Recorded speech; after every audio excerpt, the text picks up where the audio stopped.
Isa lang, sir. Isa lang, Oh, okay isa. na. Oh, mag-aano yan ulit, 500. Mm. Tapos pag nag-500 na yan, sir, ipipindot lang ulit natin to. Na long press yan. Hindi, sir. Isang pindot lang din. Kasi pupunta naman siya sa date, magpapalit naman yung date kung kailan ka nag-reset.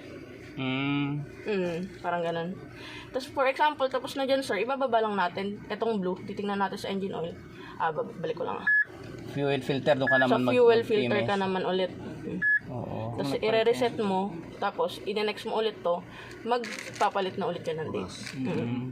Automatic ba yung date niya o ikaw na mag-attach ulit ng niya? Pag ano, sir, pag for example, sir, makikita mo kasi dito pag iba yung date, ang gawin, dito tayo magpapalit.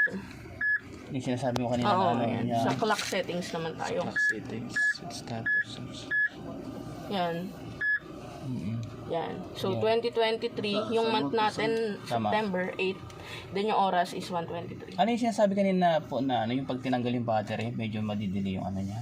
Yung- Parang oras Yung niya. mawawala sa... Pag ano, sir, Matagal? for example, one day ba na nakatanggal yung battery, hindi siya agad mag-update. So, for example, ngayon, tinanggal natin yung battery hanggang bukas. Ang mag-save dito, yung date niya ngayon, hindi na yung bukas. Kasi tinanggal natin yung battery, hindi nagaan yung GPS natin. Hindi nagagana yun. Oo. Yun na lang ang ano niya.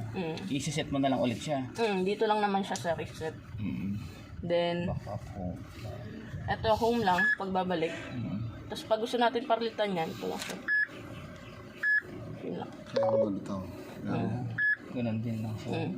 Basta lahat po ng maintenance yan, switch status. Sa mga auto idle naman yan, sir. Yan. Auto warm up. Pero bihira po kasi